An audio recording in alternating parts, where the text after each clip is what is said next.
Do you ever sit down and think about it? Does it ever kind of get you, like, how much things cost, where it's going?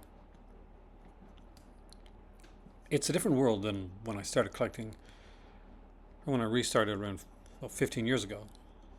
Uh, some earlier releases that I had, stuff like this Hitchcock set, the my Magnificent Seven set, the Planet of the Apes Legacy Collection, and the Kubrick set. Each of these cost under 20 each, and I actually think all but one of them might have cost. Well, no, this one. Now this one cost 10.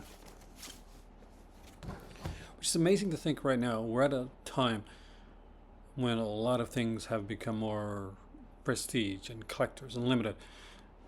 And there were collector's editions that were just differently. When this set came out, there was a slightly more expensive book version that was there as well. But I did enjoy this one, so I never bothered to go for the book version. So options for bigger sets were always there, but it wasn't at the same rate or the same amount that we have right now. Which leads us to today's question. Have things gotten too expensive? Are things worth it? Let's dive in.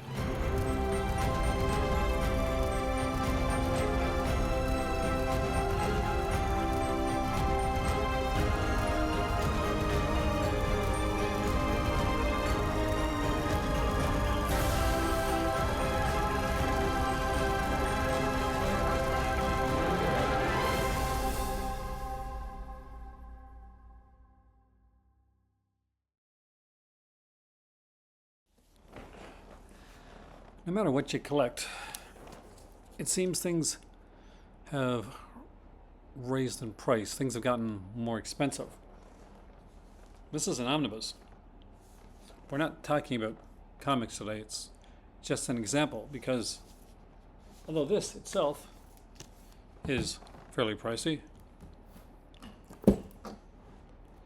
for every ultra pricey expensive edition, there's usually a cheaper option. And, American Vampire is a pretty good story, so you might want to check that one out.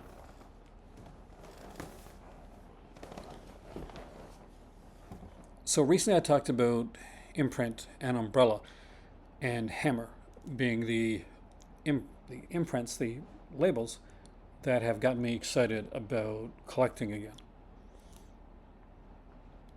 And not to take away from the fact that they can be pricey to collect. You really gotta sometimes pick and choose what you get. I'm not the YouTuber that comes on here and gets everything sent to me. When I pick up an imprint title or an title from Hammer or Umbrella titles, those collector's editions, normally I'm saving up to pick those up. Like most of you. Which leads to that whole question that I asked before. Is it worth it? Does the cost equal what you're buying?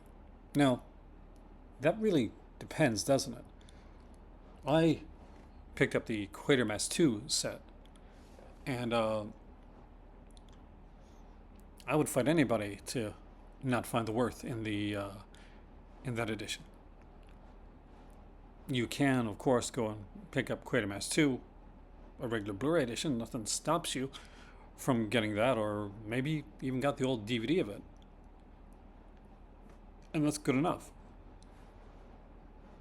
It comes down to what you want and how much you're willing to pay for what that is. For instance, I'm not a person that's into Category 3 titles. That's not my jam. So though I would like to have a few in my collection, picking and choosing the ones that I got,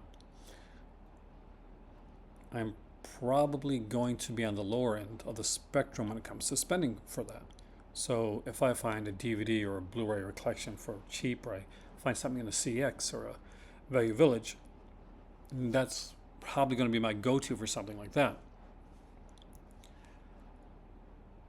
When I'm picking up something like Hammer, or I'm picking up something that I really enjoy, like Department S or Kolchak, I'm going to be looking towards getting the best possible version of that I can. I know it's something that's going to be in my collection and heavy rotation. We talked about that last time, and I think that's something to really kind of dive into again and to talk about.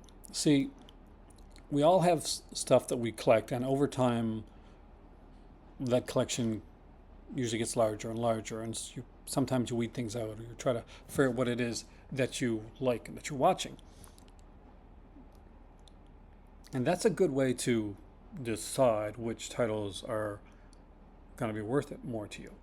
Now, for some people, if they pick up at a shop the old, it's probably a print, but you can still find it, the old Kolchak DVD set that came out back in the day, then for a lot of people that's good enough for them. That's what they want.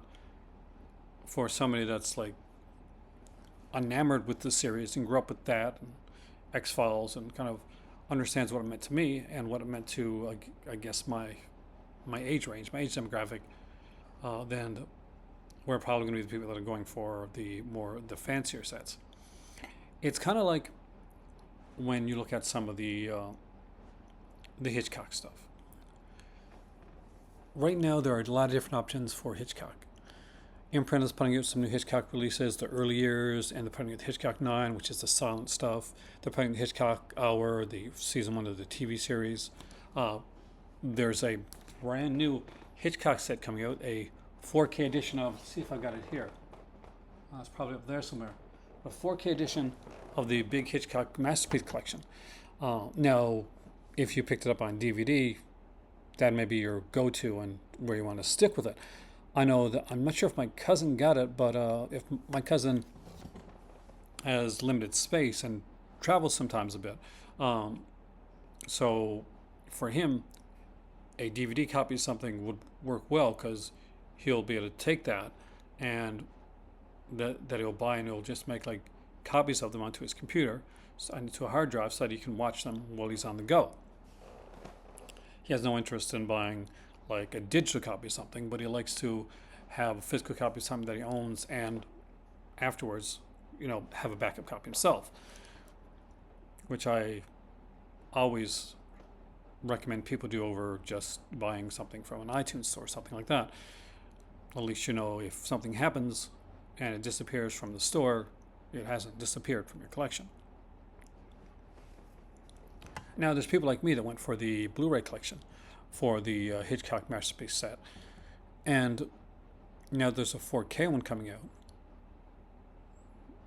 Will I upgrade? Well,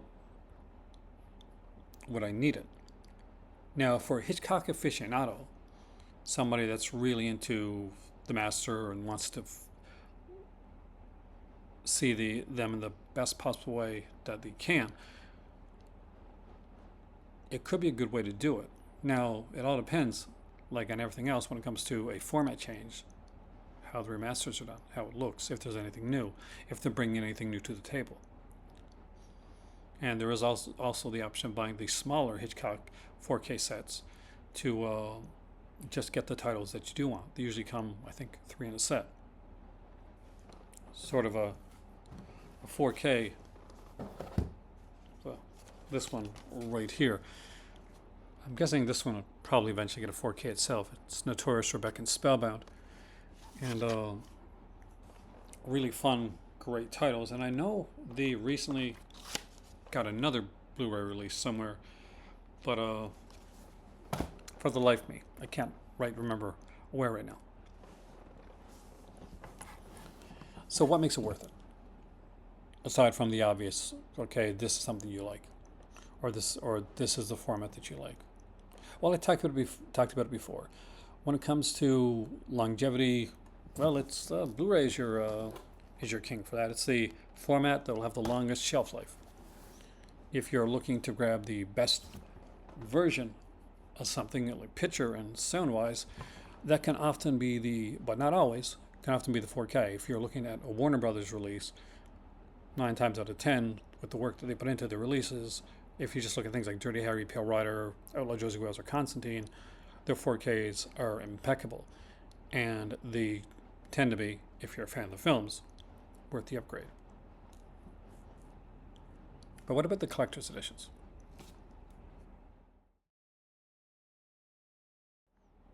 See, even that's not so easy because you've got your regular slipcase collector's edition. You've got your bigger hard box going kind of a deeper dive into it. Edition that gives you more bang for your buck. Sometimes you'll even find one that'll have the sequel film included as well. So that's always a great thing. And this one has a sequel film and the short film that it was based on. And then there's the release that is just the definitive for a franchise or movie series or a set. It's sort of a bigger, more fancy version, something like this.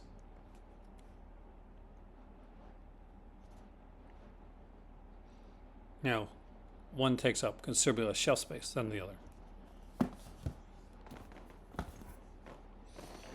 And there's always the mega set, the ultimate. When you're the super fan and you want to have absolutely everything possible about one of your favorite films, they'll make for great options. And of course, it's all going to come down to, once again, what exactly do you want? What exactly do you like? See, I like When a Stranger Calls. I think it's a fantastic film. It's suspenseful. It's engaging. I think its sequel is really, really good as well.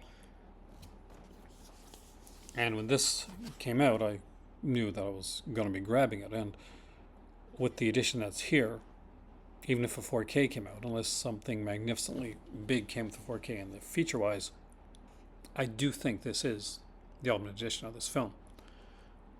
I think I can stop here. Format won't change the fact that, for me at this point anyway, everything that I want for When a Stranger Calls is right here. Same with Friday the 13th. Now, the Paramount has put out various like 4Ks or steelbooks and of different films. We've even seen Arrow Video put out some of the New Line series on 4K. Now, for me, do I need to buy like the Friday the 13th steelbook 1, 2, 3, and 4? Do I need to go and buy the Arrow 4Ks? I'd be more likely to buy the Arrow 4Ks because I know there's going to be more coming into it.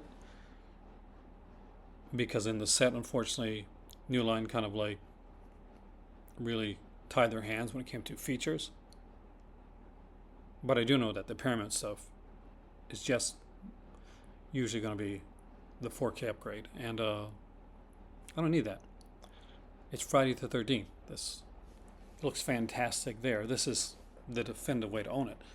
See, until recently, the definitive way to own Nightmare on Elm Street wasn't the Blu-ray set. It was the DVD set that came out years before it. See, format doesn't overcome the set and the release itself. At the end of the day, release is going to be what grabs you. The film, the features, what exactly you're going to get. Bang for your buck is going to matter no matter what the format is. Now, there are some people that will pick things up just because it's a new format. They're collecting more for the format than the film. And that's perfectly fine. We'll put 3 Fs in there, right? You just have to know how and why you're collecting. Have things got too pricey? There's a lot of work that goes into a lot of this stuff. Whether it be the features, the art cards, the books, the posters, the commentaries, all this stuff. You know, people aren't doing that for free. That you get paid to do that on a release. The remasters themselves. Now, there can be an argument made for like, okay, well, I don't want the art cards, I want the books, and I don't want the extra stuff. Well, okay then, but most of the time those releases are already there. You don't have to upgrade to a 4K of Nightbreed or When a Stranger Calls. Even this one right here has itself a standard edition. Just because it comes out again doesn't mean you gotta buy it again.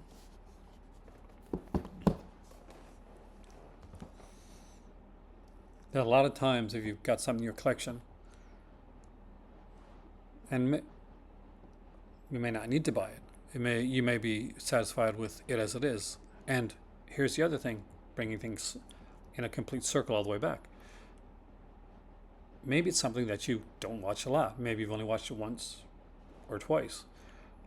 Maybe it's still on wrapping in your collection. It's not in heavy rotation.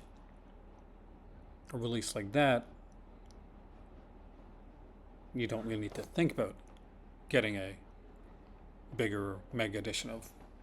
If you're not watching the one you got now, why upgrade to watch another one that you're probably not going to watch in a newer, bigger format. If I didn't like Happy Birthday to Me when I had the Mill Creek edition, I definitely wouldn't have needed to upgrade to the Indicator edition. Now, luckily for me, I love Happy Birthday to Me. It gives me strong, warm, fuzzy feelings of my youth. I remember opening up the newspaper and going to the section where all the movie listings were and seeing all the movie posters and being enamored and fascinated with the Happy Birthday to Me movie poster and cutting it out of the newspaper and putting it onto I had a whole bunch of movie posters I collected onto this exercise book. I would need that. I would have stuck with the Mill Creek edition and would have stayed there. And for like a lot of people who have no attachment to it, the film's good enough. You know, it's still on Blu-ray. It's still the version of the film. Now, for the Mill Creek edition, at least one of them, there was a different soundtrack because they did a new score for Happy Birthday to Me. And what's fascinating about that release there is both scores are available on that set. And for some people, it's not going to matter because, unlike somebody who saw Happy Birthday to Me in the theater and watched it on VHS, a lot of you who are watching this right now are probably a lot younger than me, and your first experience with Happy Birthday to Me, if it wasn't this release right here, it's probably the Mill Creek edition, and you probably were unaware and don't care that that there's a different score to it. Why does it matter if that's the way you liked it? See, in Italy, a lot of the Marabava stuff when it was brought over to North America was rescored by Les Baxter.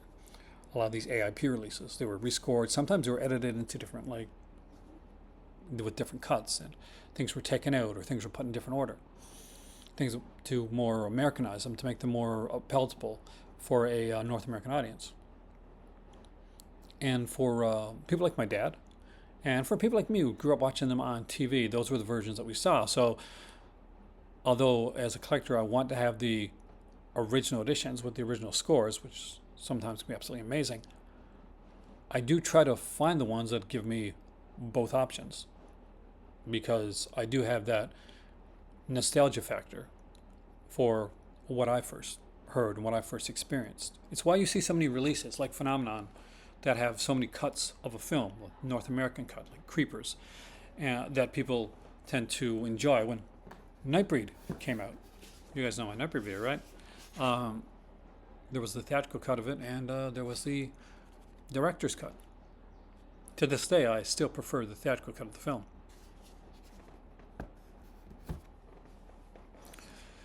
Whether something is too expensive is, well, it's not an easy question to answer, and I don't think we're going to answer it here today. I'm going to leave a lot of that for the comment section down below because I'm really fascinated to hear your thoughts, where your stopping off point is. So I have stopping off point for absolutely everything when it comes to releases. I have over 10,000 films in my collection. One of my viewers has over 14,000 movies that they have, which is utterly amazing. And for me right now, I'm at a point where if I'm going to pick up a release that I want, and I've gotten a lot of the stuff that I really enjoy, a lot of stuff that I pick up now is either filling in places that I need for things that I just missed out on, things I couldn't get, or getting releases that really, really mean a lot to me. And if something, I've got a lot of what I want, of the basic and base stuff, the slashers, the horror, the action, the adventure, a lot of that stuff. So right now, at my point in my collecting, titles like Imprint, titles like Umbrella, titles like Hammer are the place that I'm at. They're pricier, but for me, the releases that they put out, they're worth it. They're worth me getting for the prices that they are, because I know that they're things I'm going to watch, they're things I'm going to like, they're things I'm going to experience. I have a whole ton of movies in the background to say, yeah, I think at this point, I do know what I like, and I do know what I want and what I'm willing to spend for it. Now, that being said, there's always titles that are going to come out from companies that I don't want, or I don't like, or I don't care for. And there's companies that are going to go on that I'm just have no interest in.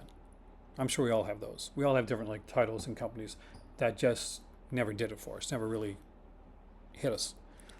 But for me, those three companies are putting out more of the stuff that I like. Now, not everything. I'm not at that point anymore where I feel like I've got to get every spy number or anything like that. I just want to get the stuff that I enjoy. I fell into the rabbit hole, into the trap of like, I'm going to start collecting. I'm going to get all the spy numbers of this. And from collecting stuff like the VSAs and the Vestrons and the MVDs, I quickly realized I didn't need, nor did I want, to grab every release and have every like number along there. If you can and you do, no shade on you. I think it's absolutely fantastic. It's just not the way that I want to collect. I don't want to collect for a number. I want to collect for something that I like. There's a reason that I don't have every single numbered title of every release. Well, aside from the money cost. So even if I did, no, I'd probably go for stuff that I just really enjoy.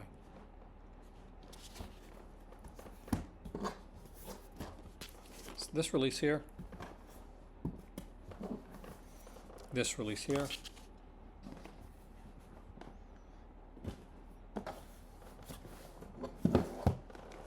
and this release here. They all give me incredible amounts of joy. They all cost different. This was probably the most expensive one right there. And even that wasn't too bad. So do things cost more? Yes. Does that mean that we have to spend more? Not really. There's still different options. There's different choices. There's standard editions of certain sets. A lot of the releases that are coming out now, whether it be from like Scream, Shout, many of the other companies, have earlier releases that are still available. You don't have to grab the latest edition of Dirty Harry if you don't want to, because here's the thing. There's a double disc deluxe DVD set out there. There's a Blu-ray set with all the Dirty Harry films. You can probably get for less than the cost that the mega limited edition of the Dirty Harry with the steelbook is going to get you. So it's up to you to decide. is the price right for you?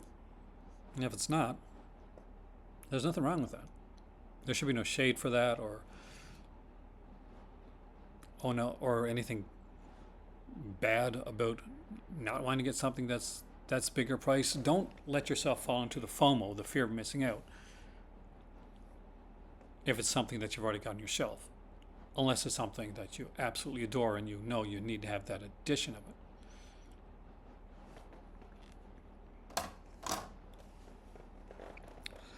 This is a longer discussion, and we'll do a live video someday on this, and I'll follow this up with some more conversations to dive into different aspects of it. But for now, we'll leave it right here. And I'll ask you, right back at you, is it too expensive? When is enough enough?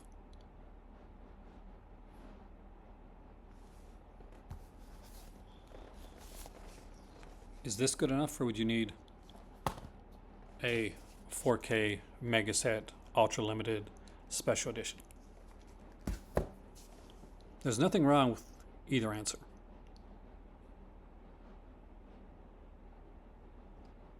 It all depends on you. I'm Aaron. This is the Cult of Cinema, and hopefully I'll see you here next time. Oh God. Subscription sloth here. Just want to remind you that I know in the summertime especially it can be super warm and lazy.